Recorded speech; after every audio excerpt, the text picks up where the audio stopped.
સ્વામિનારાયણ. આજના દર્શન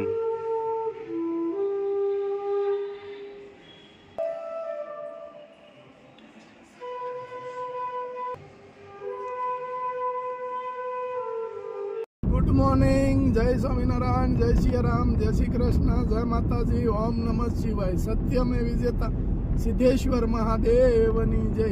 તો આજે કે આપણે દર વર્ષની ઘોડે કે શિવરાત્રિનો મેળો કે જે ભોળાનાથના સંતો ભક્તો જ્યાં અસંખ્ય હશે અને આપણે દર વર્ષે જઈએ છીએ, મહાદેવજીના દર્શન કરીએ છીએ, સિદ્ધેશ્વર મહાદેવજીના દર્શન કરીએ છીએ.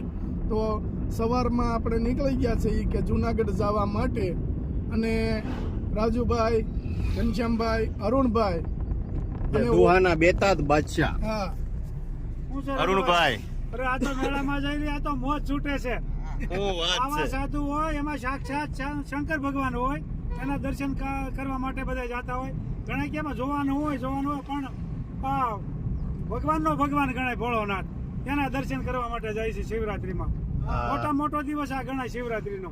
જય ભોળાનાથ. અને જે સંતોની જે રવેડી નીકળે એમાં રાજા ભરતરી અને રાજા ગોપીચંદ એ પણ આવે છે. એવું અમારા વડવા કહેતા કે અમારા બાપુજી ને એના બાપુજી ત્યારથી નાયલું આવે છે કે રાજા ગોપીચંદ અને રાજા ભરતરી અને ભોળાનાથ એ રવેડીની અંદર હોય છે. પણ જે માણસ ઓળખી શકે એનો બેડો પાર. એમાં નવનાથ કહેવાય ગુલાબ. હા, નવ એવા વ્યક્તિ થઈ ગયા છે મહાન. ઈ આમાં હોય ભોળાનાથ ની હારે. હા. અને જુનાગઢ મોટા રાજા હતા એ મૂકીને ભાઈ ગયા, અને આવું તપ કર્યું, ખબર હતી શરીર નાશવંત છે એટલે મરી જવાનું છે, અને આપણે હવે 1.5 વીઘો જમીન હોય તો મૂકીને વાંધો ઈ છે. અને આવું છે ભોળાનાથ નું છે. શિવરાત્રી નો મેળો હોય ને કોઈથી ચૂકવાને દર્શન કરવા જવા. જય ભોળાનાથ. અને નવનાથ સિદ્ધ 84 કહેવાય છે જુનાગઢ, કે નવનાથ અને સિદ્ધ 84 કે દત્તાત્રેય ભગવાન ઉપર બેઠા છે, ટોચ ઉપર ગિરનારની છોટી ઉપર. ઈ આ નવનાથ આપણે અહીંયા થઈ ગયા છે. એટલે સૌરાષ્ટ્રની ભૂમિ ને કહેવત છે ને અરુણભાઈ, ઓલો દુઓ એક તમે ગાવશો ખબર? કેવો દુઓ? ઓ સોરઠ ધરા અમારી જગ જૂની અને ગઢ જૂનો એ ગિરનાર. ઓલા વજડા હેંજળ પીવે રે એના નમણા એ નર ને નાર. 33 કરોડ દેવતા છે ગિરનારમાં. આ તઈ ગઢ જૂનો ગિરનાર કહેવાય છે. ન્યા જાય છે. પછી તો આનંદના ફુવારા છૂટે ને ભાઈ. જય ભોળાનાથ. જય ભોળાનાથ. અરુણભાઈ, બોલો આવી ગયો જુનાગઢ યોગી દ્વાર. 2.5 કલાક થાય હા, આપણે પહોંચતા. 100 કિલોમીટર છે. જુનાગઢ ની એન્ટ્રી થઈ ગયા છે. અને અરુણભાઈ, હવે ક્યાં જવું છે આપણે? હવે તો ભાઈ ગિરનાર બાદ ને તપસ કરવા આવ્યું જવું સીધું. હે? હા, પેલા મંદિરે દર્શન કરતા જઈએ સિદ્ધેશ્વર મહાદેવ ના. ઘરે કહી દેજો. હા, હવે ઈ કઈ પાછા આવશે નહીં ઘરે. હાલે. ભક્તિમાં રંગ લાગી ગયો. આવશે પણ ઓલાની ઘોડે ભિક્ષા લેવા આવશે. ભિક્ષા ત્યાં આવવું પડશે તો પાછું ત્યાં રોકાઈ જવું. એ કરતા નથી ભિક્ષા લેવા. ના ભિક્ષાન દેવી ભાભીને કે લે ભાભી કે કોક લોટ માંગવા વાળા આવ્યા. તો ડખો જામ છે. ઈ નથી કરવું. એ કરતા આઈને એવો રોકાઈ જવું. તો પછી ન્યા પાછું ભિક્ષા લેવા આવીશું, ત્યાં રોકાવાનું મન થઈ જાય. હા. કારુણભાઈ, ભિક્ષા જો લેવા ગયો તો પાછું આઈ નહીં અવાય. એમાંય બારુણભાઈ ભિક્ષા લેવા આવ્યા હોય, ભાભી ભિક્ષા લઈને ગયા હોય ને, આમ ઘેરે હાલો ઘેરે સાનું. મુક્તાનંદ સ્વામી એવું કર્યું હતું. હા. ભિક્ષા માંગવા ગયા હતા. હા, ઓળખી ગયા હતા એના પત્ની. ઈ કે હવે ભગવો પહેર્યો હવે કઈ બીજું એમાં ફેરફાર ન થાય. રાજા ભરતરી ભિક્ષા માંગવા ગયા હતા. હા. એના ગુરુનું વચન હોય ભિક્ષા પેલા ઘરેથી માંગી આવ્યો પછી આપે ને તો જ હું તમને રાખું. આપણે આવું જોઈએ ને તો. પણ વાં ચડવા આવે એમ વાંધો આવે. એમને તો આપણે તો આવું જોઈએ ને સાધુ થાવ તો. ભિક્ષા આપીને વાં આવે એનું શું કરવું? પણ ગુલાબની જ ગાંઠી હોય એટલે બેઠા વગર હાલે ને. અમે તો એવા ધક્કા જ ખાધા છે, તેડવાના ને, ગોતવાના ને, મેકવાના. મેકવાના ને, એવા જ ધક્કા ખાધા. તમારી ગાડી આવીને ઊભી રહે એટલે મારે પછી તપ બધું ભંગ થઈ જાય. મારી ગાડીમાં સારમાનો બેસી જવાનું હોય. પછી તો તમારે એમ કહેવાય કે ગાડીમાં હું ન બેહું. સાધુ કો ક્યાં, સાધુ તો ચલતા ભલા, કોઈ બિન હાથી, કોઈ બિન ઘોડા, કોઈ બિન પેડલ ચલે જાના. તો ઈ ભગવો લાગ્યો પણ આ કહેવાય. સાધુ બેદી હાલે જ પગ વચ્ચે ગયા હોય એનું શું કરવું? એટલે એ તો ભાઈ ભક્તિ છે, એ ભાગ્યની વાત છે. તો થાય. બહુ અઘરી વસ્તુ છે. ભક્તિ હજારો વર્ષનું તપ હોય ને તો થઈ જાય. તો થાય. ભક્તિ અને ભણતર તમારા ભાગ્યમાં હોય તો જ તમે કરી શકો. જય સ્વામિનારાયણ. જુનાગઢ રાધા રમણ દેવ અને સિદ્ધેશ્વર મહાદેવના દર્શન કરી અને હવે આપણે જવાનું છે ભવનાથ તળેટીમાં.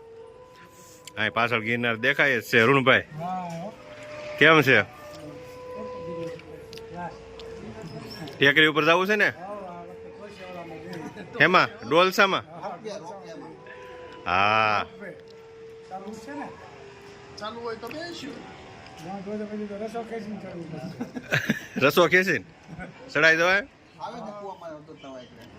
એ તો કુવામાં ઊમથી ઉતરવાનું હોય કાંઈક હમું કરવા, એટલે એ તો ફાવે જ.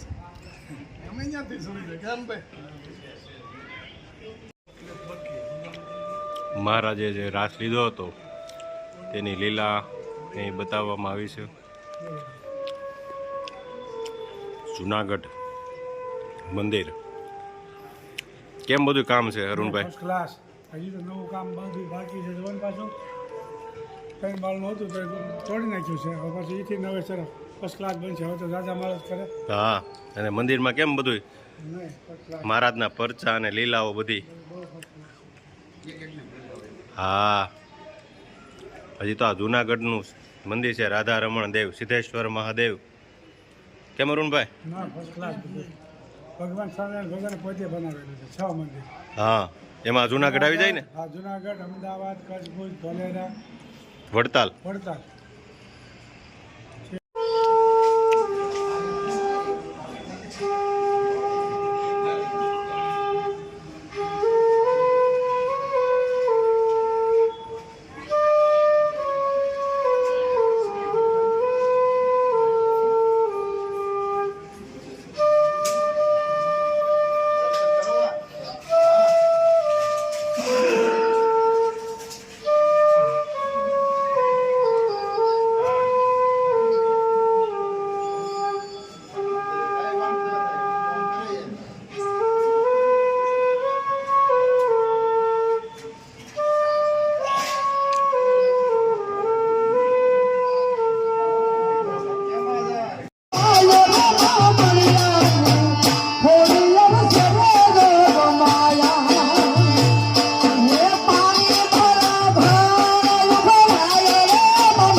भिक्षा निकले नंदनाथी,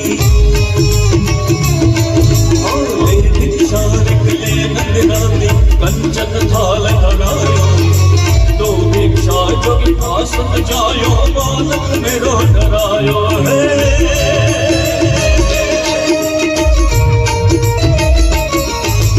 ले भिक्षा निकले नंदनाथी, कंचन थाल चढ़ायो, तो भिक्षा जोगी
વાત છે. આ તો લાખોની સંખ્યામાં પબ્લિક ઉમટી ગઈ છે ભોળાનાથના દર્શન કરવા. અને કાલ તો કીડિયારો ઉભરાઈ જાય. આજે હાલ પગ નાખવાની જગ્યા નથી. ભવનાથ પૂગી ગયા છે. તળાટીમાં પૂગી ગયા છે હો ભાઈ. અને જોઈ લ્યો આ પબ્લિક ક્યાં ઊંધી છે અને આ ભવનાથ 7 કિલોમીટર હા આ જ રીતે પબ્લિક છે. અને ક્યાંય એમ પગ મેકવાની જગ્યા નથી, ઠેક થી ઠેક સુધી. વાહનની નો એન્ટ્રી. હા ભવનાથ મહાદેવ દાદાની આરતી થઈ ગઈ અને પબ્લિક પણ ઉમટી પડ્યું છે મેળામાં. ગેટ બંધ કરવો પડ્યો. હા પછી આરતી લઈને પછી બીજા થોડાક જશે.